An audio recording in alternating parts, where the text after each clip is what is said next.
Okay, hi everyone. Assalamualaikum. Selamat petang, selamat malam kot kan. So hari ni cikgu buatlah juga Google Meet ni sebagai menggantikan peristiwa pagi tadi yang tak dapat pergi sekolah tu. Okay. So apa nama ni, untuk hari ni cikgu nak bincang kertas 2. Kertas 2. Semua orang ada ya kertas ni ya? Make sure you all ada semua ni. Okay. So I assume semua orang dah buat ya? Semua dah siap paper 2. So kita tengok hari ni malam ni kita nak bincang, cikgu kalau boleh nak habiskan terus bahagian A Okay. So bagi tahu cikgu, what do you think of the paper? Susah. Susah cikgu. Susah juga lah. Okay, I agree with you lah. Memang paper dia tough. How tough is it? Dia memang satu level dengan SPM punya standard. Memang dia punya kebat dia yang kita pun tak terfikir soalan tu. Okay. So cikgu dah jawab dulu. So after cikgu dah jawab, baru cikgu tengok dia punya scheme lah. So ada point cikgu yang tersasar habis. Ada point cikgu yang direct kepada skema. Ada yang cikgu disagree pun with the scheme. So apa yang cikgu nak bincang dengan awak malam ni is what saya punya idea of the schema. Kita start dengan section A bahagian A. Nombor 1, Rajah 1.1 menunjukkan 3 tisu khusus L, M dan N yang terdapat pada manusia. So awak tengok situ diberikan gambar jelas sangat tisu L, tisu M dengan tisu N. Ini actually mirip soalan SPM. Kalau tak salah cikgu lebih kurang 2 or 3 years back punya soalan Sama je dia punya soalan dia. So A, namakan tisu L. So L ialah otot rangka. Okay, so kita tengok 1A. Tisu L adalah otot rangka. Alright. So ada sesiapa yang dapat jawapan lain tak? Yang nak confirm dengan cikgu, boleh ke tak boleh jawapan awak? Tak ada Okay. Jawapan yang kita reject, tak diterima langsung kalau awak hanya tulis otot. Otot saja tak boleh Salah. Okay. 2. Terangkan peranan satu organel yang dijumpai dengan banyak dalam tisu L. So ada 2 markah, maksudnya at least you have to give 2 points. Okay. Poin pertama adalah bila awak mention mitokondria. Mitokondria dapat 1 markah. Mitokondria 1 markah. Okay. Untuk menghasilkan banyak tenaga. Perkataan banyak tenaga mesti ada. Sebab awak tengok balik soalan. Terangkan peranan satu organel yang dijumpai dengan banyak. So I want you to circle the word banyak pada soalan. Maknanya kena ada degree of intensity. So dalam kes ni dia minta banyak organel. So you kena kata mitokondria banyak ataupun you kena katakan menghasilkan banyak tenaga. Alright. So sebab itulah jawapan dia 2 markah tadi. 1 you kata mitokondria ataupun you cakap banyak mitokondria. Nombor 2 untuk menghasilkan banyak tenaga. So perkataan banyak tu kena ada Okey, untuk mitokondria tak ada banyak pun tak apa. Tapi untuk tenaga wajib ada perkataan banyak. Sebabnya nak mempadankan jawapan awak dengan apa soalan nak tadi Now, satu lagi poin yang kita boleh katakan, terangkan peranan satu organel, terangkan. So you kena terangkan. So jawapan you mitokondria untuk penghasilan banyak tenaga bagi pengecutan dan pengenduran otot. Pengecutan, pengenduran is a set. Jawapan tu satu set. So you kena ikut pengenduran dan pengecutan otot. Okay, so dah ada 3 points kat situ. Mitokondria, hasilkan banyak tenaga untuk pengecutan dan pengenduran otot. Okay, sekiranya poin ekstra yang ada adalah untuk membolehkan pergerakan. Itu poin nombor 4 sekiranya awak tulis. So either 2 out of these 4 answers, you boleh dapat 2 markah. Okay, so soalan ini sangat baik hati. Soalan ni baguslah. So ada Cikgu, soalan tak? Ya. Kalau mitokondria mensintesis banyak tenaga boleh ya? Terima 2 markah kat situ. Okay, ada lagi? Tak ada Semua orang agree jawapan? Alright, we move on ke soalan nombor 3. Okay, bagaimanakah bersenam boleh mengubah kadar aktiviti dalam tisu M? Soalan ni bagus kan? Cikgu agree soalan ni cikgu. Kita pun tak pernah digest dia as a question. So this is a good question. Bagaimanakah bersenam boleh mengubah kadar aktiviti dalam tisu M? Bulatkan perkataan kadar. So jawapan awak pun mesti berkisar tentang kadar sebab soalan minta kadar. Okay, so jawapan dia, dia punya markah ada 2. So jawapan dia, okay, kadar pengecutan dan pengenduran M bertambah. Kadar pengecutan dan pengenduran M bertambah. What if awak jawab kadar denyutan jantung meningkat? Boleh terima ke tak boleh terima? Tak. Tak. Okey, ada orang cakap boleh terima tak? Orang lain? Boleh. Jawapannya diterima sebab M memang jantung. Okay, so boleh terima. So actually dalam soalan ini 2 markah, kadar pengecutan dan pengenduran M bertambah. Okay, itu seerti dengan kadar denyutan jantung meningkat. So ayat 22 tu stands on 1 mark. Faham Okay, because dia seerti. Kadar pengecutan pengenduran M bertambah is also the same meaning as kadar denyutan jantung meningkat. Okay, 1 point kat situ. Right? Now, point berikutnya, ini menyebabkan lebih banyak oksigen diangkut ke seluruh badan atau ke seluruh otot atau ke sel-sel badan. Terima semua tu. Jadi dalam kes ini, perlu tak kita cakap perkataan lebih banyak oksigen? Perlu. Sebab kita kena support jawapan kita kadarnya meningkat. So you have to work smart here. Apa yang you cakap, you kena kuatkan lagi point tu. Tunjukkan pada pemeriksa you faham soalan tu everything goes up, up, up, up. Okay. So kadar pengecutan pengenduran M bertambah aka kadar denyutan jantung meningkat. First point. Ini menyebabkan lebih banyak oksigen diangkut ke seluruh badan. Point kedua. Nombor 3. Jantung mengepam darah dengan lebih laju. Point berapa tadi? Ketiga. Ketiga. Point ketiga. Okay. So 2 markah given, allocated 2 marks, answers provided ada 3. Ulang balik. Kadar pengecutan pengenduran M bertambah ataupun kadar denyutan jantung meningkat. First point.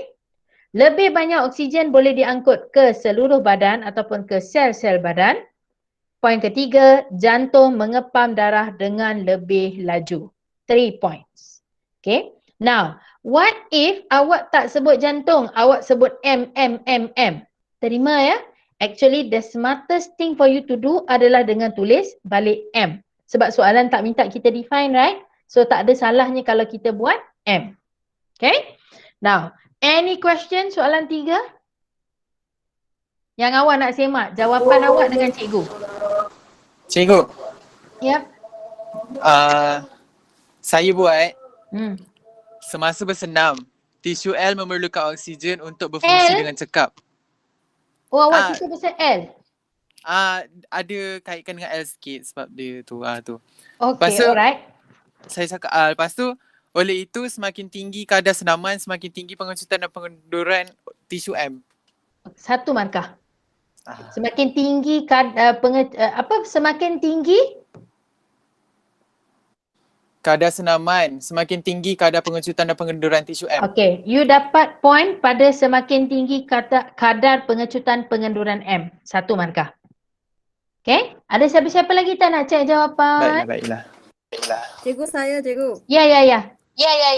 Apabila bersenam, kadar denyutan jantung akan meningkat. 1. Tisu M akan mengecut dan mengendur dengan kadar cepat menyebabkan lebih banyak oksigen disedut ke jantung untuk respirasi sel. Salah perkataan disedut.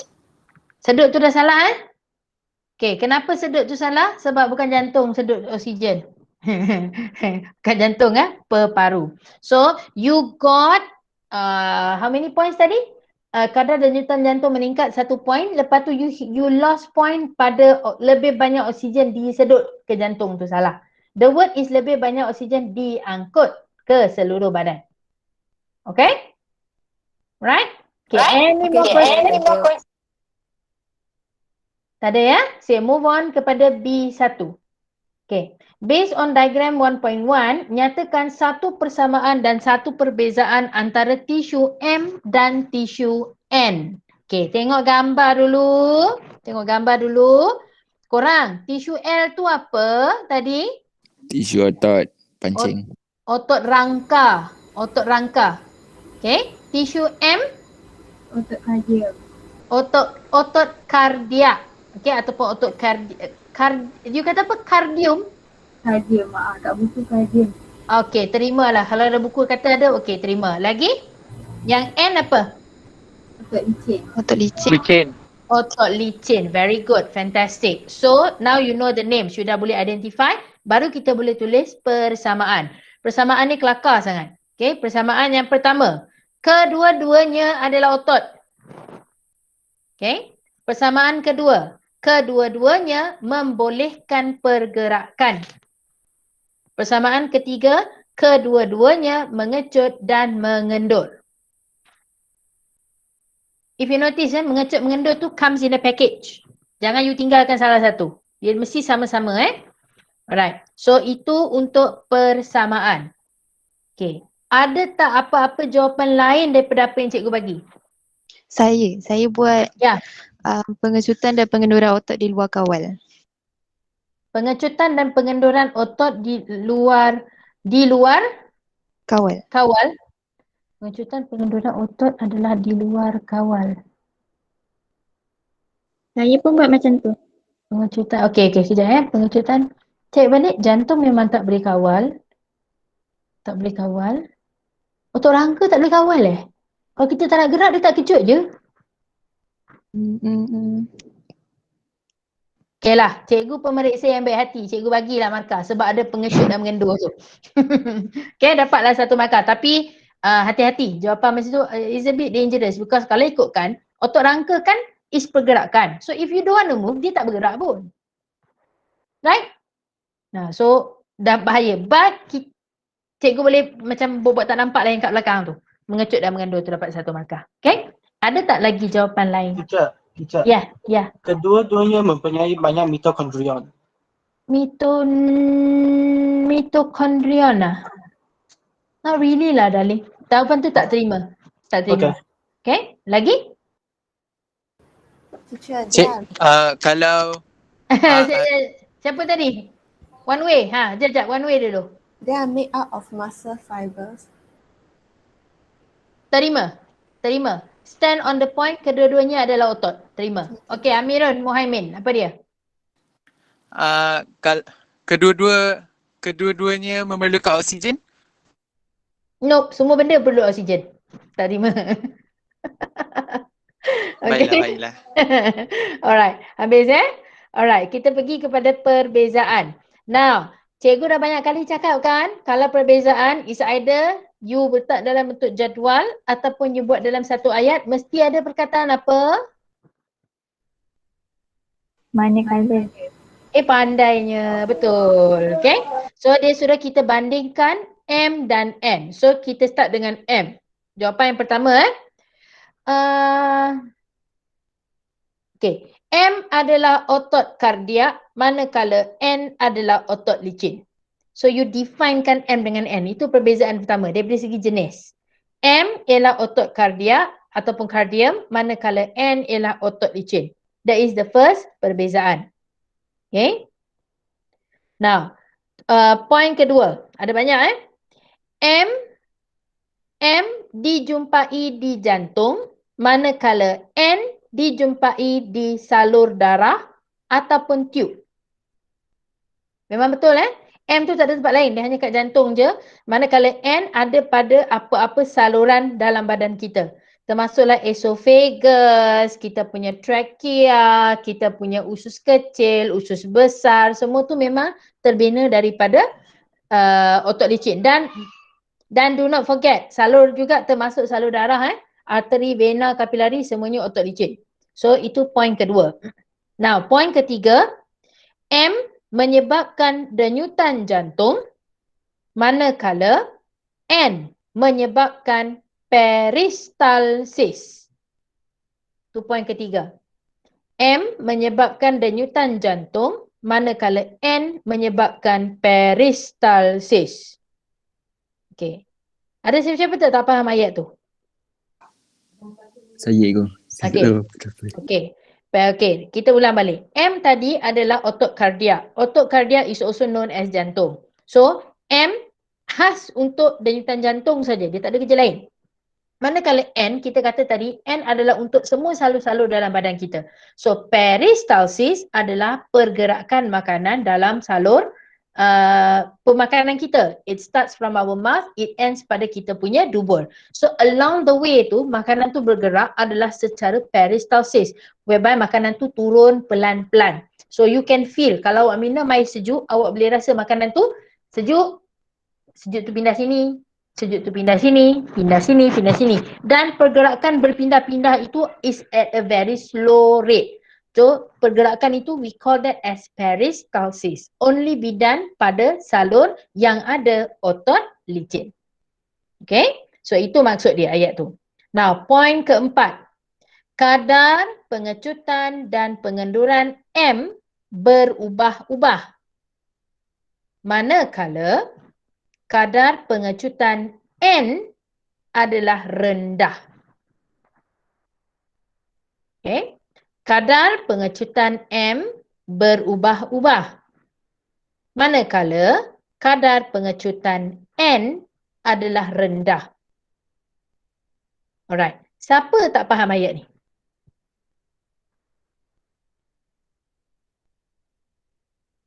Okay Faham. Faham Good. So, M berubah-ubah, kadar pengecutan jantung kadar pengecutan dan pengenduran M berubah-ubah, meaning denyutan pergerakan jantung boleh perlahan, pergerakan jantung boleh laju. Manakala pergerakan pengecutan pengenduran N adalah rendah, meaning dia bergerak sentiasa at a very slow pace, pada kelajuan yang perlahan. Okay? So, any question B1? Tak ada ya?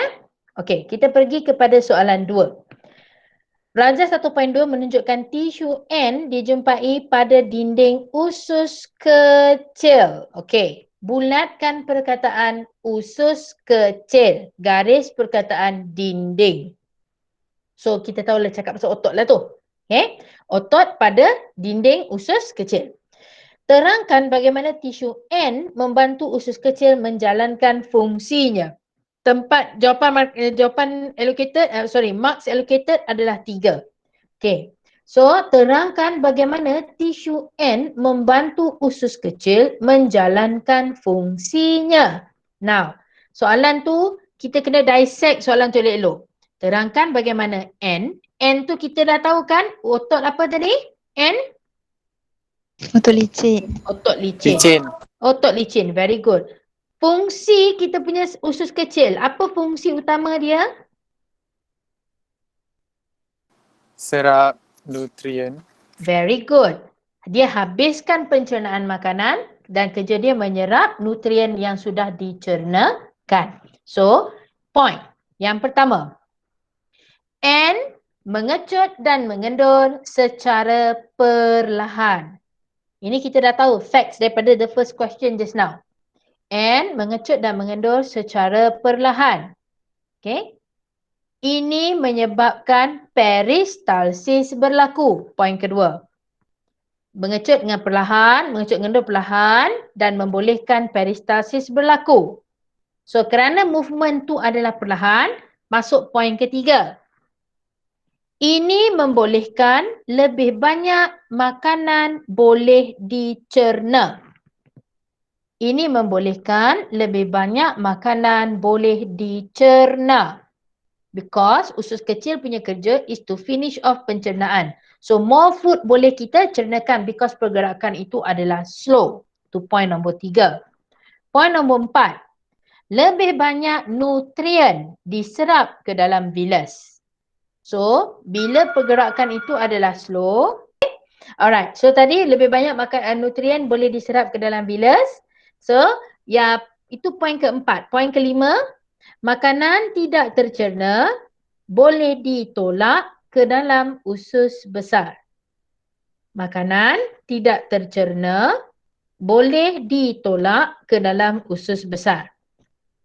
Awak boleh kata ditolak, awak boleh kata digerakkan, boleh. Sebab itulah fungsi peristalsis pun. Kerja dia is slowly pushing things along kita punya saluran elementary makanan kita. Okay, so 5 points. Tengok, marks allocated 3, points given ada 5. Right? Tu. Untuk soalan ni, ada tak yang nak cek jawapan dengan cikgu? Banyak ni soalan ni. Saya Okey, boleh. Saya buat setiap vilus mempunyai jaringan tisu N untuk mempercepat pengangkutan nutrien ke seluruh badan. Okey. Nutrien diserap masuk ke dalam vilus dan seterusnya memasuki tisu N melalui proses resapan dan pengangkutan aktif. Je. Woi, slow. Tak boleh follow. Lagi sekali. Setiap vilus mempunyai jaringan tisu N untuk mempercepat pengangkutan nutrien ke seluruh badan. Okey, tak ada point. Lagi? Nutrien diserap masuk ke dalam vilus dan seterusnya memasuki tisu N melalui proses resapan dan pengangkutan aktif. Okey, kosong. You know why kosong?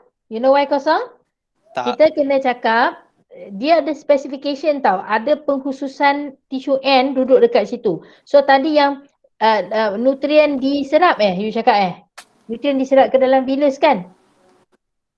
Okay, so you kena letak perkataan lebih banyak nutrien diserap ke dalam vilus. You punya cara, Muhaimin punya cara menulis tu, itu hanya menyatakan fakta. Tapi tidak menekankan pada fungsi N tadi tu. Okay, so that is why jawapan you salah. You hanya repeat balik facts that you learn, you tulis kat situ kan. So kita kan nak menyokong kedudukan N dekat gambar tu. Okay, so itu sebab you tak dapat markah Okay. Ada tak orang lain lagi nak tanya? Baiklah. Tak ada ya? Wah, terror korang. Kau jawab ke tidak ni? Tak ada orang minta cek jawapan. Okey, kita pergi soalan C. Lanjah 1.3 menunjukkan tisu berlainan PQR dihasilkan daripada sel stem tali pusat. Garis soalan sel stem tali pusat.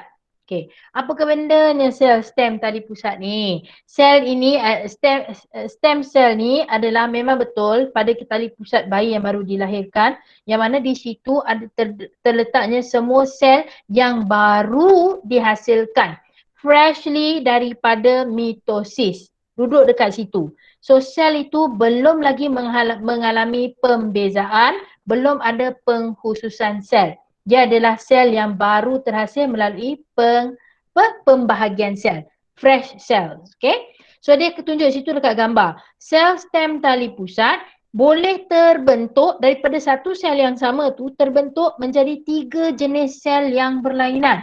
Iaitu kita ada tisu P, tisu Q, tisu R.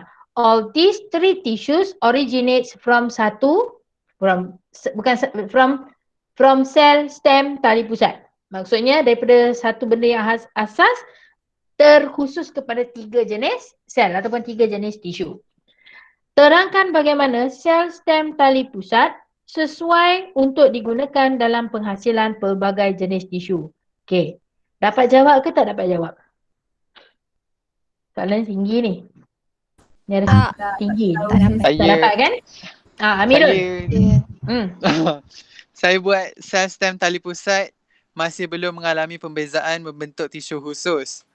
Oleh itu sel stem tali pusat boleh digunakan untuk menghasilkan pelbagai jenis tisu. Menghasilkan pelbagai jenis tisu. Alah, tak dapat jawab markah sebab awak tiru ayat soalan. Nampak? Maksud ayat dia macam mana? Okay. So kita bagi jawapan dulu Okay. Baik. So kita katakan, terangkan bagaimana sel stem tali pusat sesuai digunakan dalam penghasilan pelbagai tisu. Okay. So jawapan yang pertama dia, sel stem tali pusat, sel stem tali pusat boleh menjalankan pembahagian sel. Okey, sel stem tali pusat boleh menjalankan pembahagian sel. Okey? Atau awak boleh cakap sel stem tali pusat boleh menjalankan pembezaan sel.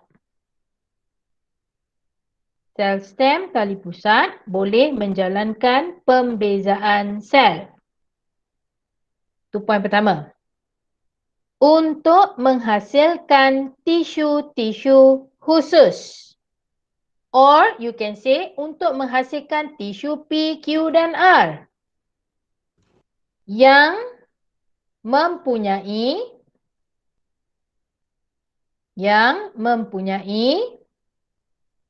kandungan genetik seiras. Tadi Muhammad cakap sel stem tali pusat belum menjalani pembezaan sel. Betul tak? Betul. Okay. Alright. So, bila cikgu fikir balik, belum menjalani itu seertilah juga dengan ayat boleh menjalankan pembezaan sel. Dia belum buat tapi dia boleh buat. So, cikgu bagi point untuk Muhammad punya jawapan tadi tu. Oh yeah. Okay, dapat satu point kat situ.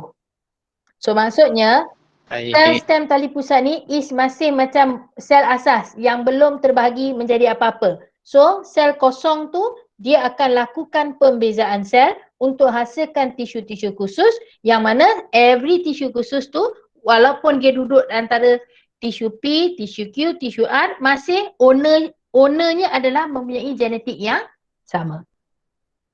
Okay? Tu maksud dia. So, soalan C sangat susah sebenarnya. Right? So, any question untuk C? Cikgu, Ya. kalau kandungan genetik seiras tu kan, Hmm? kita tukar dengan DNA, boleh ke? Boleh. Dapat markah. Okey. Lagi? Cikgu, apa beza pengkhususan dengan pembezaan? Pembezaan tu is dia merubahkan diri dia daripada asasnya hanya ada nukleus, sitoplasma, membran plasma. Dia beza-bezakan kepada ada sel itu yang ada banyak retikulum endoplasma. Ada sel yang ada banyak jasad Golgi. Ada sel yang ada banyak ada sitoplasma yang bergranul. So itu namanya pembezaan. Pembezaan daripada satu benda khas, satu benda umum, dia terbagi kepada bentuknya begini, begini, begini, begini. Jadi bila dia buat khusus, pengkhususan bermaksud sel yang sudah terbeza-beza tadi, dia combine together to carry satu peranan. Itu maksudnya pengkhususan. So maksudnya dia membeza dulu baru dia mengkhusus. Betul. Cycle of a cell, pembentuk bukan kitaran sel. Kita panggil tu apa? Dia punya hierarchy of cell ni adalah pembahagian sel, pembezaan sel, pengkhususan sel. So 3 tu. Dia macam tu. I don't know apa istilah, tak ingat. Nanti besok cikgu check dekat sekolah apa namanya proses tu. But itulah dia. Itulah dia cara badan kita daripada sel kosong dia terbahagi kepada sel-sel pipi, sel otak, sel jantung, sel perut, macam itulah. Itu namanya pengkhususan daripada pembahagian sel. Okay? Alright. Soalan 1. 12 markah. Okay, kita tengok sekarang soalan nombor 2. Darjah 2.1 menunjukkan protein J dan protein K serta proses X dan Y. Korang rasa kan? Korang rasa soalan nombor 2 ni senang ke susah? Okey je cikgu. Macam senang? Orang lain? Kalau tak dapat tahu protein ke protein tu nanti susah. Kalau tak tahu tu protein memang susah kan? Betul. Okay, so actually soalan 2 pada cikgu lah. Senang sangat. Soalan 2 ni. Soalan 2 ni macam dia nak bagi markah kat awak. Lagi-lagi lah korang buat awak tengok buku kan. Lagilah tak tak sepatutnya dapat markah yang teruk untuk nombor 2. Nah, Raja 2.1 menunjukkan protein J dan protein K serta proses X dan Y. So, awak tengok gambar, protein J tu panjang. Lepas tu tambah air. Korang, tambah air je mesti proses apa? Hydrolysis. Ya, cikgu rasa ni 10-20 kali dah sebut tambah je air mesti hydrolysis. So, kerja air tu akan masuk tengah-tengah molekul tu, potong-potong semua orang menyebabkan wujudnya protein K. From the structure of K itself, you can see the size is smaller compared kepada J yang tadi tu. Okay. Now, tengok bawah pula. Kita ada protein K. Now kita untuk bawah tu kita ada amino acid loose, bulat-bulat loose. Dia lalu proses Y yang menghasilkan combination of bulat-bulat dan air. Hasil tindak balas dapat air, meaning dia singkirkan air. Proses apa tu? Kondensasi. Benda ni dah patut tahu kimia pun belajar, bio pun belajar. Hidrolisis tambah air, singkir air, mesti kondensasi. A2A1. Nyatakan jenis protein dan arah struktur protein bagi protein J. So, jenis J ialah tak nak cakap. Polimer. Salah. Tidak. Polipeptida. Polipeptida. Poli saya dah betul. Tak ada setengah markah. Okay, polipeptida because dia dah bagi tahu protein, awak tengok rantai tu panjang. So dia mestilah polipeptida. Okay, now apakah aras polipeptida? Tak nak cakap. Aras apa tu? Tahu cikgu. Ha? Tak tahu. Tengok buku. Tak mungkin primer. Aras ada 4. Sekunda. Sekunda. Betul. Sekunda.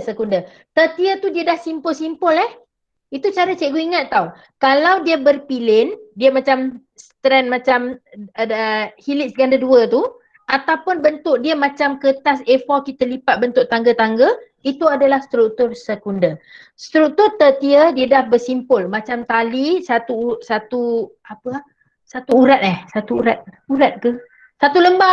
lembar benang yang tersimpul. Itu struktur tertia. Struktur quaterner banyak lembar benang simpul together. Okay. Itu cara cikgu tertia dengan quaternary.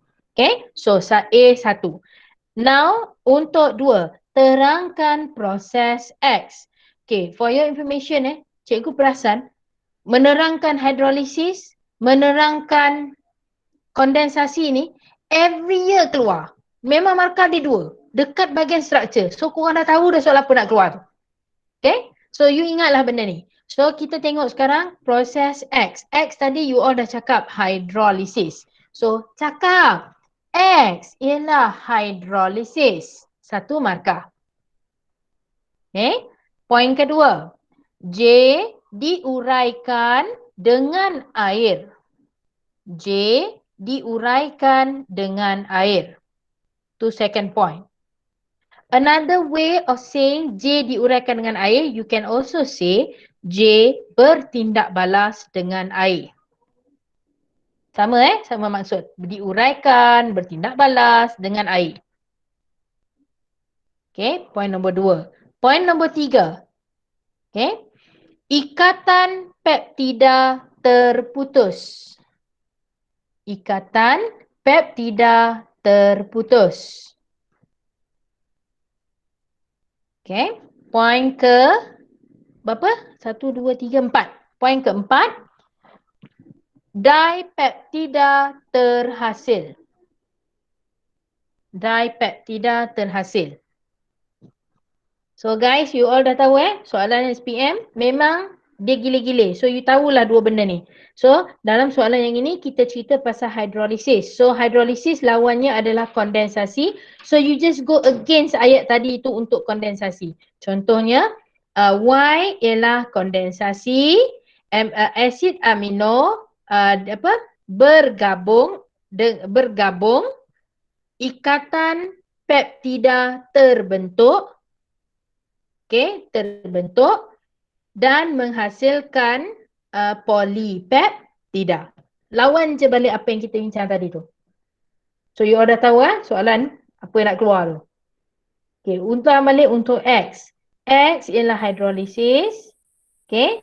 J diuraikan ataupun bertindak balas dengan air. Ikatan peptida terputus. Dipeptida terhasil. Okay, soalan.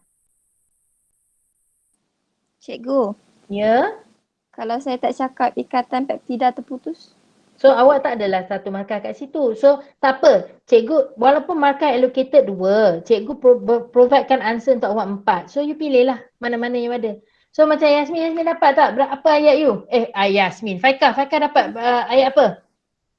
Proses X ialah hidrolisis. Satu. Polipeptida dihidrolisis oleh air menjadi dipeptida.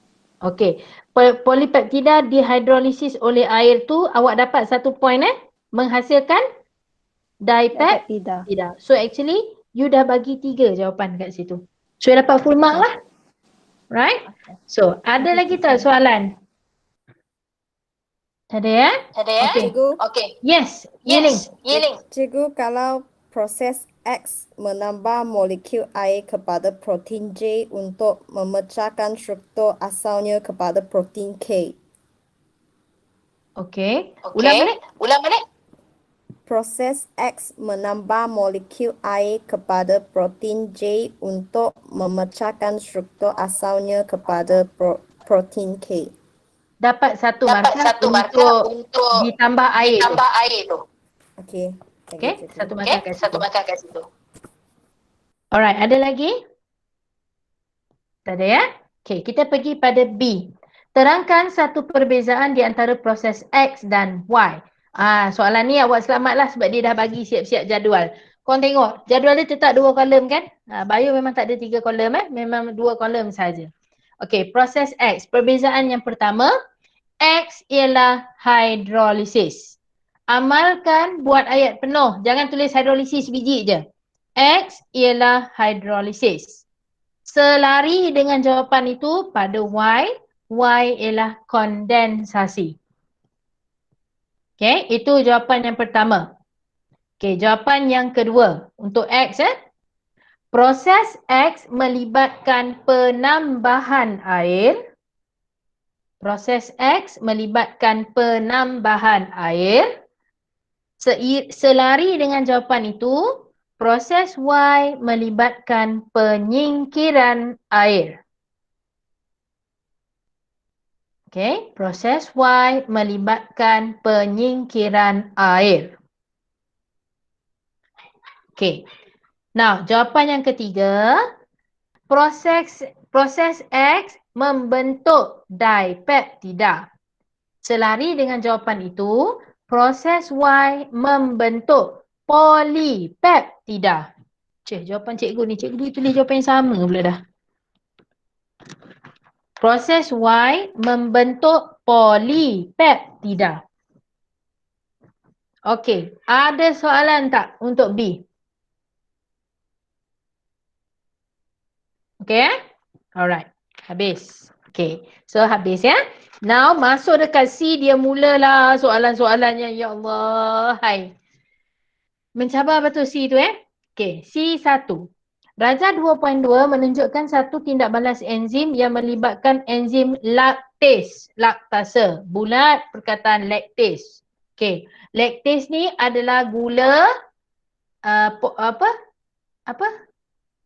disakarida, betul tak? Disakarida So, tengok dekat situ dia bagilah gambar-gambar ada. Ini teori apa ni? Apa nama teori ni? Kunci dengan mangga. Kunci dengan mangga, betul. So, bla bla berpisah, masuk dalam tu, pergi dekat bawah tu. Jadilah yang dekat C dengan D. Lukiskan raja untuk melengkapkan kompleks B. Kemudian namakan molekul C dan D dalam ruang yang disediakan dalam rajah 2.2. Ini tips untuk awak. Dalam soalan SPM sebenar, kertas 2, so far sepanjang cikgu menanda, memang akan ada soalan yang awak kena buat sesuatu pada gambar. Tambahkan struktur ataupun bulatkan struktur ataupun lukis ataupun tandakan X, pasti ada. So kalau awak dah habis jawab kertas 2, lepas tu awak dapati awak tak ada lukis apa-apa, please check back. Kadang-kadang you akan termiss out soalan pada gambar aja. Awak tak baca habis. Okay? So, bagi tahu cikgu, siapa yang tak nampak itu satu soalan? Angkat tangan sikit. Tangan virtual lah, tak payah angkat tangan sendiri. Tapi nak angkat tangan sendiri pun boleh. Saya tak Ah. nampak tangan. Tak boleh angkat tangan. Okey. 1, 2, 3. Nampak? 4. Memang ada yang tak nampak soalan tu. So, macam mana lukisan dia? Awak tambah je lah. Awak follow je gambar yang pertama tu. Faham tak apa cikgu cakap ni? Follow saja. Nampak kan? Jelas kan?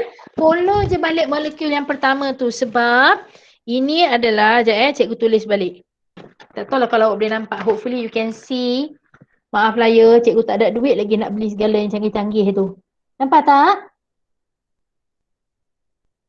Nampak. Jelas right? Cikgu pun rasa jelas sebab cikgu tengok kat sini macam clear je lukisan tu. Alright. So, itu markah pertama is at your drawing. Okay, for the drawing itself you dapat satu markah. Now, untuk C dengan D, salah satu kotak. Dia tak kisah kalau you terbalik pun tak apa. So, salah satu kotak tu adalah glukosa, the other box akan jadi galaktosa. So, untuk C dengan D tu, dua-dua tu kena betul baru dapat satu markah. Satu lagi markah duduk pada gambar rajah. So, dapatlah 2 markah total. Okay? So, tak ada masalah ya. C tu mudah saja. Okay, 2. Cerita dia. Intoleransi laktosa dalam bayi merujuk kepada kekurangan laktase dirembeskan oleh sistem pencernaan bayi. Meaning the baby itself tak ada enzim laktase ni. Maka kekurangan hidrolisis ke atas laktosa yang dimakan. Maksudnya dia makan saja laktosa, laktosa tu tak dapat dicernakan sebab tak ada laktase. Keadaan ini bertambah buruk disebabkan aktiviti bakteria ke atas laktosa dalam usus kecil. Maksudnya, laktosa tu wujud dalam usus kecil tapi tak dibuat apa-apa sebabnya enzim laktase tak ada. Yang mengerjakan laktosa tu finally is only bakteria. Ini menyebabkan kembung perut dan cerit-berit. Okay, faham cerita dia? Okay, soalan tu dah bagi macam tu. Berdasarkan pernyataan di atas, terangkan satu cara untuk mengatasi masalah intoleransi laktosa dalam bayi. So, untuk jawapan dia, actually there are 3 sets of answers. So, cikgu pergi satu-satu. Awak salin semua Walaupun markahnya 2, but ada 3 sets of answer. Set pertama. Okay. Beri bayi susu tanpa laktosa. Ini kerana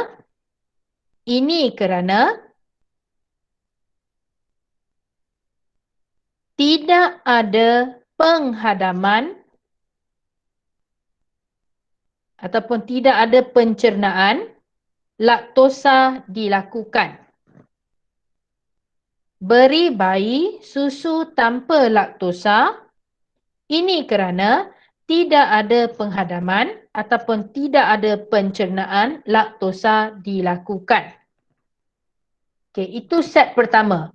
Okey, baca ayat tu, baca soalan lebih kurang 30 second. You fikir, you faham tak apa dia cakap? Boleh Maksudnya, baby ni perut dia tak ada laktase. Jadi macam mana nak mengatasi masalah tu? Bagi dia susu tak ada laktase. Bagi dia susu yang tak ada laktosa.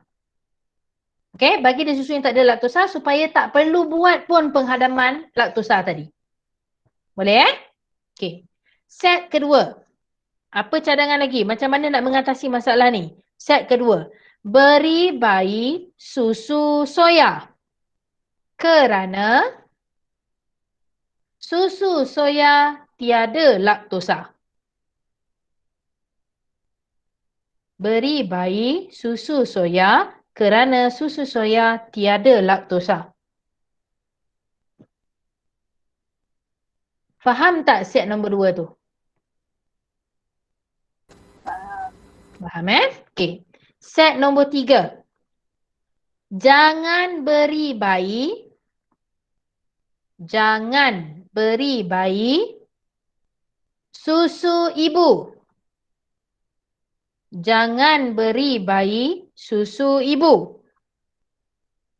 Okey. Slash. Selain susu ibu slash. Produk tenusu yang ada laktosa. Jangan bagilah budak tu minum laktosa. Maksudnya susu ibu memang ada laktosa. Okey. Ini kerana susu ibu ataupun produk tenusu mempunyai laktosa. Jangan beri bayi susu ibu ataupun produk tenusu. Ini kerana susu ibu ada laktosa. So, kita selalu cakap susu ibu baik untuk bayi, right? So, ada some babies yang very unfortunate, dia memang perut dia tidak matang, so dia tak boleh minum. Okay? Habis untuk tu. Faham nombor 2? Cikgu, kalau yang apa tu tak boleh minum laktosa ni, kalau minum juga apa jadi? Dia tu soalan dah cakap. Budak tu akan muntah, lepas tu dia akan kembung perut, dia akan cerit-berit, lepas tu budak tu akan jadi malnutrisi. Dia berat dia tak naik cantik. Sebab itulah bayi yang baru lahir, nurse memang akan pergi tengok sebulan, weight tu mesti naik. So bila weight tu naik, doktor akan tahulah, okay, baby ni memang dia punya perut dia tak ada masalah laktase ni. Okay, kita pergi soalan D. Okay. Perbualan berikut adalah antara seorang doktor dengan seorang pelajar. Anda mengalami malnutrisi ringan dan masalah kurang berat badan. Budak cakap, doktor, walaupun saya sibuk sebagai seorang pelajar kolej, saya tetap mengamalkan diet seimbang dan mengambil hidangan pada masa yang betul. Adakah anda mengunyah makanan dengan baik? Rasanya tidak. Mungkin dia telan je makanan dia ni Okey. Terangkan kesan tidak mengunyah makanan dengan baik dengan masalah kesihatan yang dihidapi oleh pelajar ini. So, jawapan dia 2 markah, kita fikirlah. Bila dia asyik telan makanan ni tanpa dia mengunyah dengan baik, so meaning pepejar makanan tu besar ke kecil saiz dia? Ni kena fikir ni. Besar. So bila besar, penghadaman mudah atau susah berlaku? Susah. Bila makanan tu dia tak cerna, dia tak kunyah dengan baik, bagi tahu cikgu, jumlah luas permukaan makanan yang kena dengan enzim banyak ke sikit? Sikit. Very good. So jawapan dia, jumlah luas permukaan makanan kecil. Right. Tindakan enzim terhadap makanan adalah rendah. Relate balik 2 poin ni. Bila kita menelan makanan tanpa kunyah dengan baik, makanan tu saiznya besar. Ini menyebabkan jumlah luas permukaan makanan yang kena dengan enzim jadi kecil. Maka tindakan enzim tu kurang pada kita punya makanan tadi. So, bila makanan tu, bila dia tak kunyah dengan baik, makanan tu besar-besar. So jumlah luas permukaan makanan menjadi kecil untuk tindakan enzim, right? Okay. Tindakan enzim terhadap substrat menjadi rendah. Okay. Poin ketiga. Makanan kurang tercerna.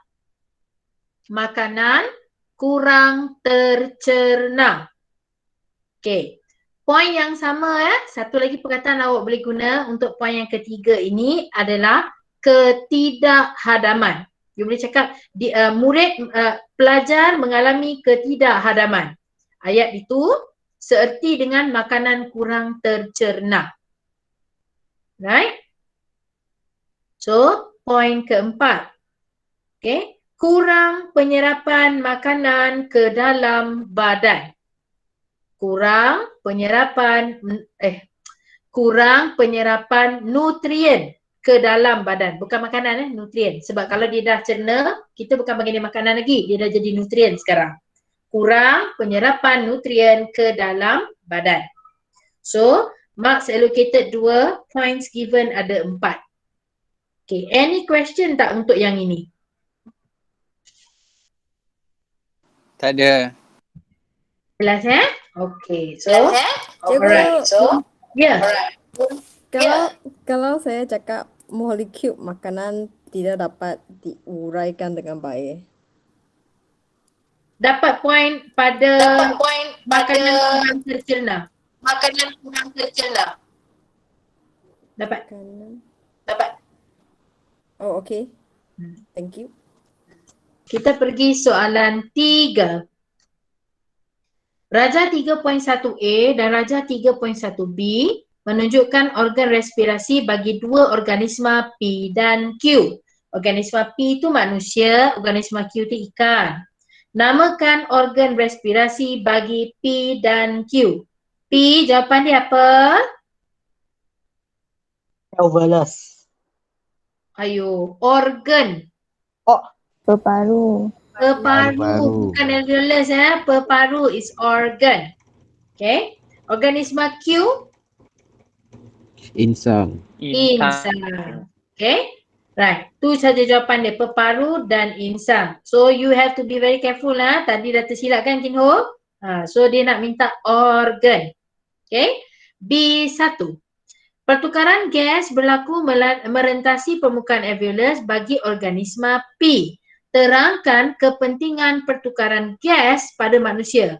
This question is very direct. Kita pun dah buat tiap kali ujian, tiap kali peksa. Kita ada buat benda ni Okay, jawapan dia, terangkan kepentingan pertukaran gas. Jawapan yang pertama, membekalkan oksigen kepada sel-sel badan. Okay, membekalkan oksigen kepada sel-sel badan. Itu kepentingan pertama, right? Kita nakkan pertukaran gas because we want to gain the oxygen. Now, point kedua, untuk menyingkirkan karbon dioksida daripada sel. Untuk menyingkirkan karbon dioksida daripada sel. So, 2 reasons pertukaran gas mesti berlaku, to gain oxygen and to eliminate out carbon dioxide. 2 point. Ada tak jawapan lain? Nak check sekarang. Okey, tak ada Okey, soalan 2. Nyatakan satu perbezaan antara sistem respirasi organisma P dan organisma Q. Nyatakan satu perbezaan antara sistem respirasi P dan organisma Q. Okay, dia minta perbezaan as usual, perkataan manakala dalam satu ayat mesti ada banding kiri dan kanan. Okay, so you cakap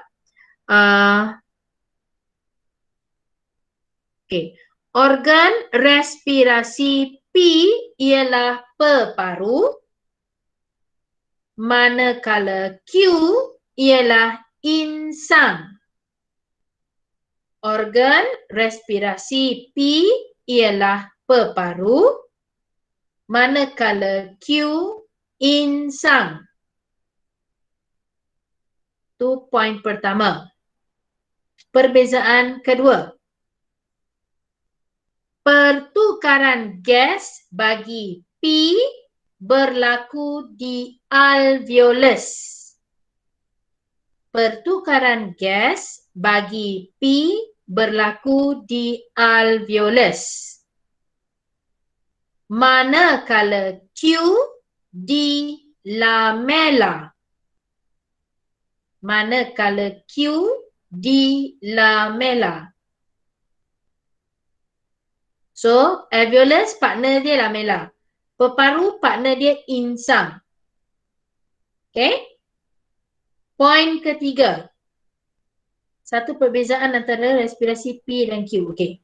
Yang poin ketiga.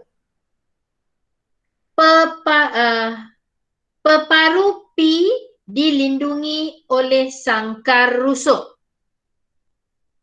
Peparu P dilindungi oleh sangkar rusuk. Manakala insang Q dilindungi oleh operculum. operculum. Tahu ejaan dia? Tu point ketiga. Right? Point keempat. Dalam P, udara masuk melalui hidung. Dalam P, udara masuk melalui hidung. Manakala Q melalui mulut. Okey, so apa tadi? Sekejap, saya tengok apa Skin Ho tanya? Teacher, I wrote Q is tertutup dan P is terbuka. Salah, sebab itu adalah peredaran. Itu sistem peredaran. Soalan specifically minta sistem respirasi. So jawapan tu salah. Okey, lagi tadi siapa yang tadi? Tadi siapa tanya cikgu soalan tadi? Faikah Baiklah. Faikah, apa dia tadi soalan dia? Saya buat sistem peredaran juga. Salah Memang salah. Okey, kita pergi soalan C. Rajah 3.1a menunjukkan diafragma yang memisahkan rongga toraks daripada abdomen. Okey. Diafragma tersebut memainkan peranan penting dalam mekanisme pernafasan manusia. Jika diafragma itu tidak dapat berfungsi, terangkan bagaimana keadaan ini memberi kesan kepada mekanisme pernafasan manusia. And you know what guys, this is actually soalan PT3. Soalan ni. Soalan C So dia tanya, diaphragm sekarang ada injuries berlaku. So, apa efek dia pada kita punya mekanisme pernafasan? Logically, apa kesan dia? Cuba korang cakap dulu dengan cikgu. Apa kesan utama dia? Bila diafragma tak boleh jalan? Pressure, betul Kinho? Apa efek daripada pressure? Pressure ada ke pressure tak ada?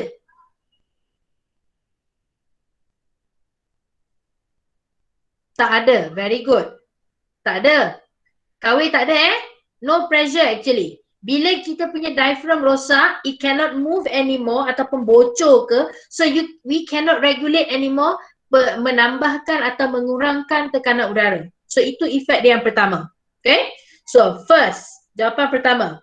Soalan minta terangkan bagaimana keadaan diafragma yang tidak berfungsi ini memberi kesan kepada mekanisme pernafasan manusia. First point, diafragma tidak boleh mengecut dan mengendur. First point tu. Cakap dia tak boleh function. Okay? Diafragma tidak boleh mengecut atau mengendur. Ini menyebabkan tekanan udara tidak boleh diubah. Sambung, pertukaran gas tidak dapat berlaku. Okay. Cikgu nak ingatkan lagi sekali Although cikgu selalu bincang present jawapan kat awak dalam bentuk 1, 2, 3, bolehkah awak tulis numbering 1, 2, 3?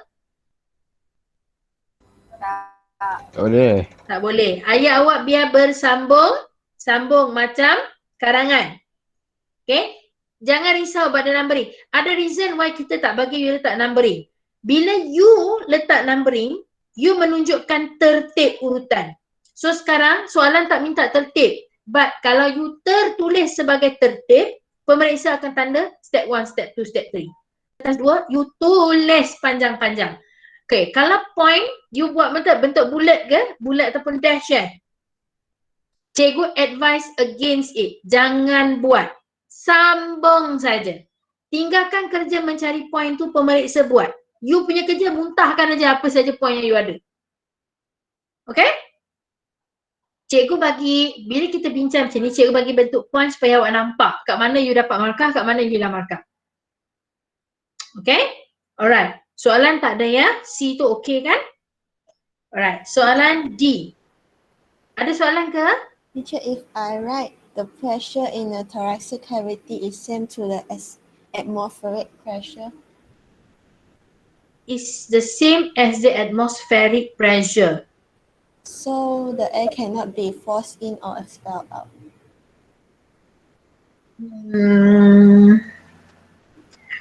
It can be a point actually. Boleh lah, terimalah. Okay, Saya tak terfikir yang tu, tapi boleh lah. Same lah, betul lah, itu efek dia. Okay, lagi? Nah, kadang-kadang boleh bincang macam ni pun nampak jawapan terkeluar macam mana, right? Okay, soalan D. Encik X merupakan seorang atlet dan seorang perokok tegar. Terangkan kesan merokok ke atas kadar denyutan nadi dan kadar pernafasan. So ada kesan merokok ke atas denyutan nadi dan kadar pernafasannya. Okay, so ada 2 poin betul tak? Ada 2 aspek soalan ni. Dia minta kadar denyutan nadi yang pertama, yang kedua dia minta kadar pernafasan. Right? So, soalan tu ada 2 bahagian, kita jawab. Nah, jangan jawab dalam bentuk poin-poin, sambung je ayat panjang-panjang. Okay? Now, okay, bila dia banyak merokok okay. Sel darah merah bergabung dengan karbon monoksida.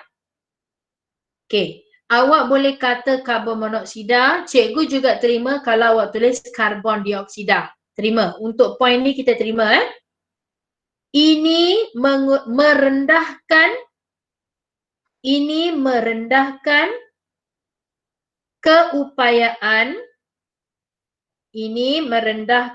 keupayaan sel darah merah mengangkut oksigen. Kadar pernafasan meningkat.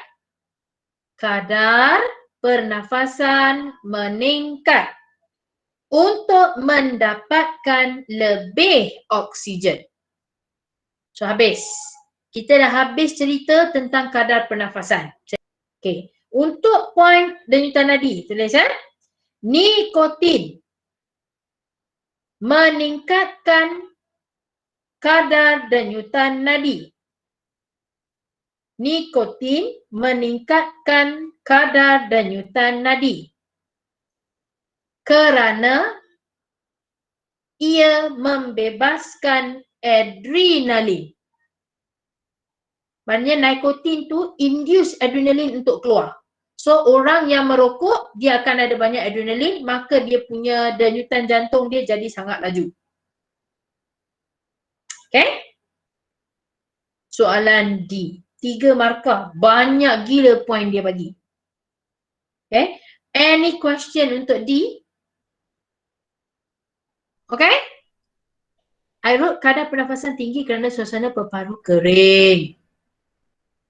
No lah, bukan. Heavy smoker. Maybe kalau form 3 we accept that lah, but for bio punya level we go more deep your answer. Okay? Alright, E. Raja Teacher. 3.2, yes. Kalau nikotin membebaskan adrenalin saja boleh? Nikotin membebaskan adrenalin? Nikotin yang keluarkan adrenalin? Kalau dia merangsang, mengeluarkan Merangsang, adrenalin. yes. Kalau kata merangsang tu betul. Kalau dia kata nikotin keluarkan adrenalin, as if nikotin tu masuk dalam badan, dia yang bagi keluar adrenalin tu. So, dari you betulkan ayat you, nikotin merangsang pembebasan adrenalin. Dan yes, jadi betul. Raja 3.2 menunjukkan pokok padi yang terendam dalam sawah. So, kita ada bahagian J, exposed to air. Bahagian K, terendam dalam lumpur dalam air. Terangkan satu perbezaan antara semua hasil respirasi J dan K. Pada cikgu soalan ini sangat mengelirukan. Sebab cikgu banyak kali terfikir-fikir apa jawapan dia. Korang tu tak rasa macam tu? Tak berapa faham apa soalan ni nak? Kan? Itulah. So I know I'm not alone lah. Memang very confusing because the way they presented the diagram tu. Jadi macam kita macam pening sikit. Okay. So kita tengok hasil respirasi bagi J. Dia minta you kena list out semua So untuk J jawapannya adalah karbon dioksida, air dan ATP. Karbon dioksida, air dan ATP. Cikgu nak tanya, J tu berespirasi secara aerob ataupun anaerob? J. Aerob. Arab. Sebabnya dia Kinho, Arab. Salah eja Okay, Arab. Alright. So J mesti Arab because it is exposed to air. So dia dapat plenty of oxygen So jawapannya adalah karbon dioksida, air dan energi. Please, dalam bio jangan tulis simbol. Eja penuh-penuh KARBONDIOKSIDA. Eja So, you boleh tulis energy, you boleh tulis tenaga, awak boleh tulis ATP. Kita benarkan. Untuk cikgu kenapa bukan oksigen? Produk awak. Kita sekarang cerita pasal respirasi, bukan fotosintesis. Jangan keliru antara respirasi dengan fotosintesis. Okay, faham Alright. Now, bahagian K. Produk penuh dia adalah karbon dioksida, etanol dan ATP. Boleh pakai ATP, boleh pakai tenaga, boleh pakai energi. Tiga-tiga istilah tu kita terima. Now, untuk penerangan di bawah, tulis. Penerangan yang keliru kan, kita tak tahu kita nak tulis J ke kita nak tulis K. Okay, so after cikgu tengok betul-betul, so kita boleh terima both sides of the story. Tulis satu pun boleh, tulis satu belah pun boleh maksudnya. Okay, this is my answer. J mendapat oksigen. Okay, J mendapat oksigen untuk pengoksidaan lengkap glukosa. Atau satu lagi cara of writing, K tidak mendapat oksigen. K tidak dapat oksigen menyebabkan glukosa teroksida separa ataupun teroksida tidak lengkap. Maknanya ayat yang kedua tu is vice versa of nombor 1 tadi. Alright, thank you. Next, soalan nombor 4. Okay. Tak ada soalan tadi Okay. Rajam 4.1 menunjukkan 4 fasa pelakuan kromosom suatu sel haiwan dalam sejenis pembahagian sel. Given there, Q, R, S, T. Okay. Terus namakan. What is Q? Dekat gambar, terus tulis. Q tu apa?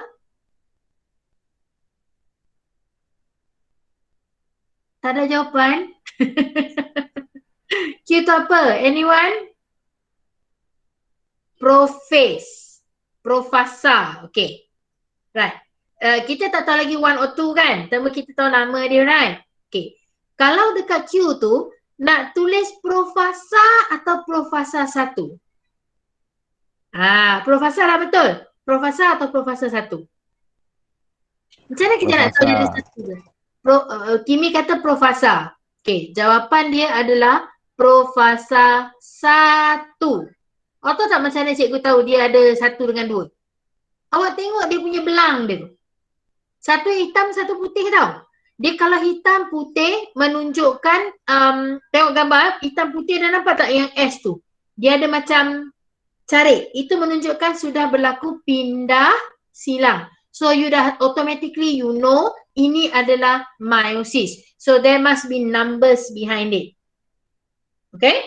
So untuk Q tu profasa. R kita tak tahu. What is S? Anaphase 1. Betul, Kawi. What is T?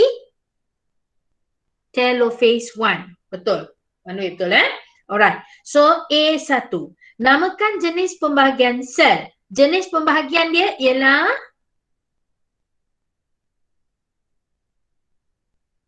meiosis. Okay, jawapan yang cikgu terima Okay, meiosis ataupun meiosis 1. Okay, siapa jawab 2? Salah.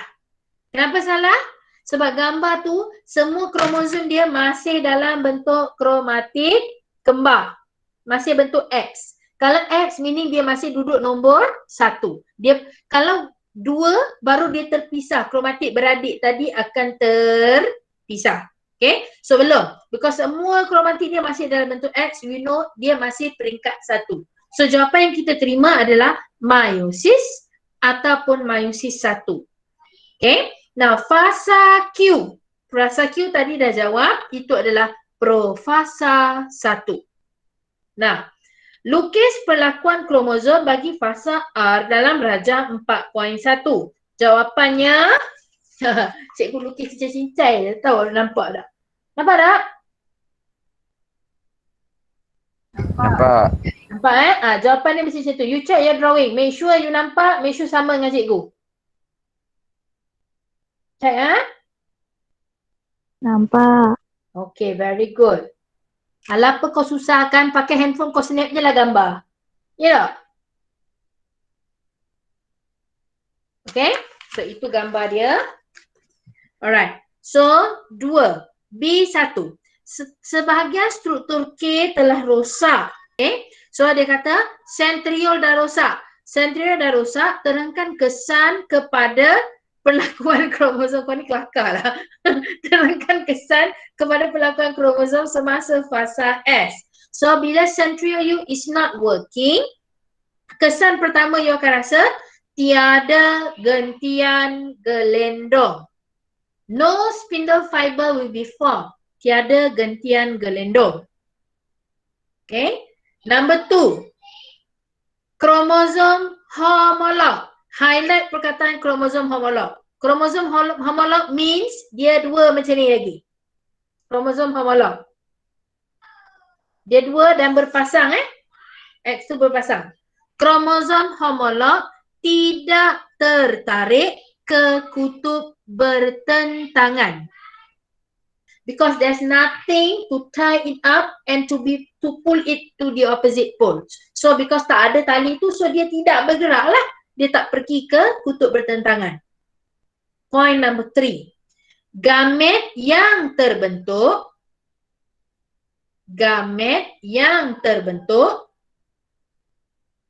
mempunyai kurang / lebih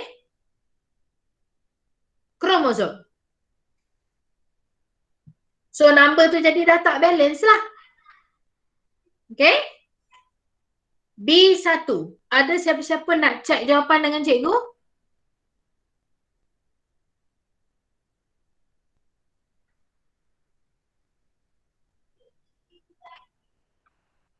No Okay, we move on soalan 2. Puan Sri mempunyai seorang anak perempuan yang mengidap sindrom Down. Berdasarkan jawapan di 4B1, terangkan bagaimana anak perempuannya mempunyai ketidaknormalan genetik. Okey, soalan. Gariskan. Terangkan bagaimana anak perempuannya mempunyai ketidaknormalan genetik. You know why? I answered this wrongly. Cikgu jawab salah. Cikgu sudah cerita tentang Down syndrome. Cikgu tak fokus pada soalan tu. Soalan tu minta macam mana jadi Down syndrome. Bukannya Down syndrome tu apa. Okay, cikgu dah tersalah jawab. So, after I check back the answer, oh my gosh. Yeah, I lost lah. Kalau saya student, saya lost 3 marks. Okay, number 1. Gamet normal 23 kromosom. Gamet normal 23 kromosom bergabung dengan gamet 24 kromosom.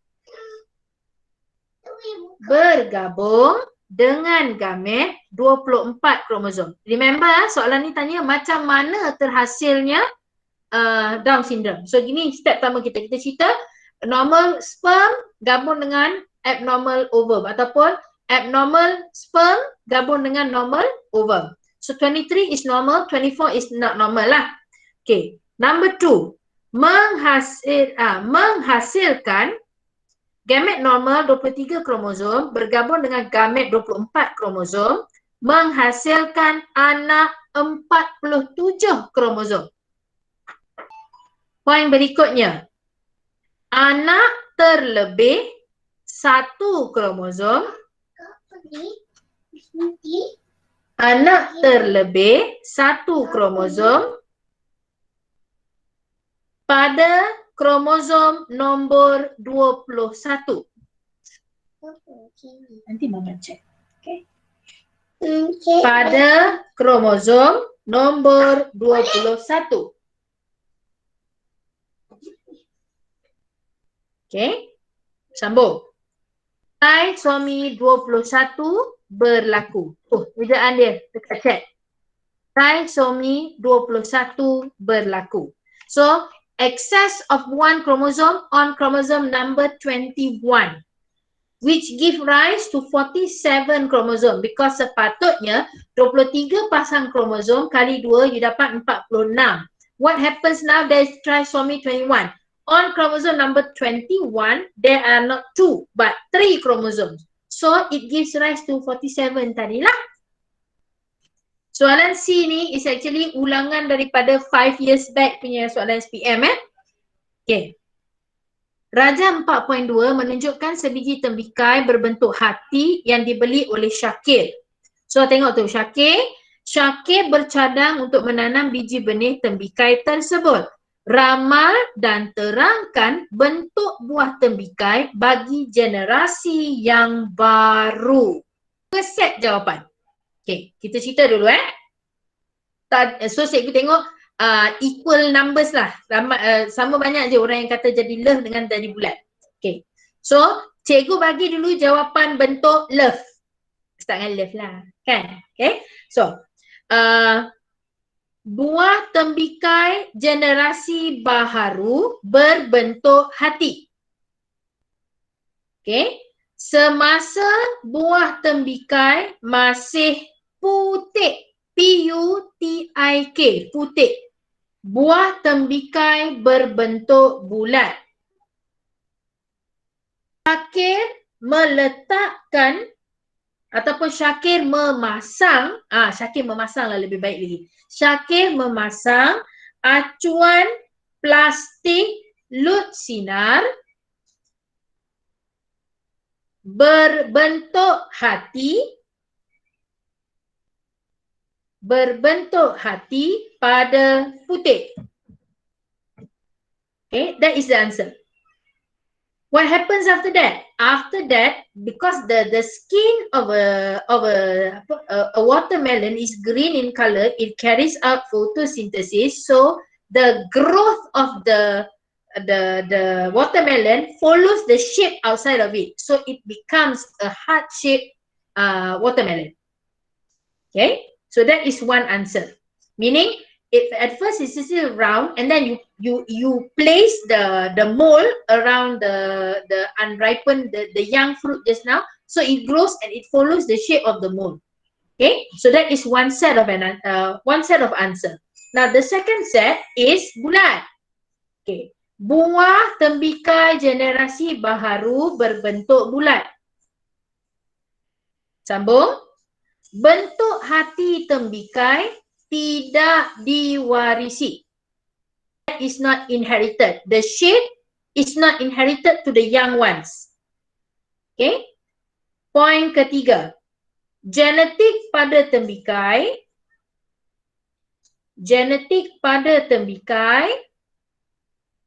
tidak diubah suai secara genetik. We did not manipulate anything related kepada genes. Maka benda tu tak boleh diwarisi. Even you makan, you ambil biji bentuk shape love pun, you tanam dia takkan jadi buah love selagi you tak do something towards the buah. Okay. Any question untuk C? Ada Okay. Soalan C ni memang soalan SPM. 4 tahun lepas kot kalau tak salah cikgu. 4 tahun, agak lama dah soalan ni. Okay. Alright, so cikgu rasa dah 10.30. Kita stop dekat sini lah. Tu cikgu cakap kalau kau nak bincang sampai B, apa tadi? Pukul 12 tak habis kan? Okay, so we stop dekat sini.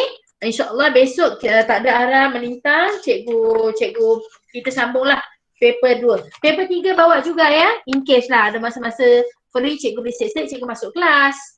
Ada soalan kah? Tak ada soalan kah? Tak ada ya? Alright. Cikgu. Ya. Perkataan putik tadi, Aha. boleh guna perkataan lain tak? Apa contoh dia? Tak tahu, maybe.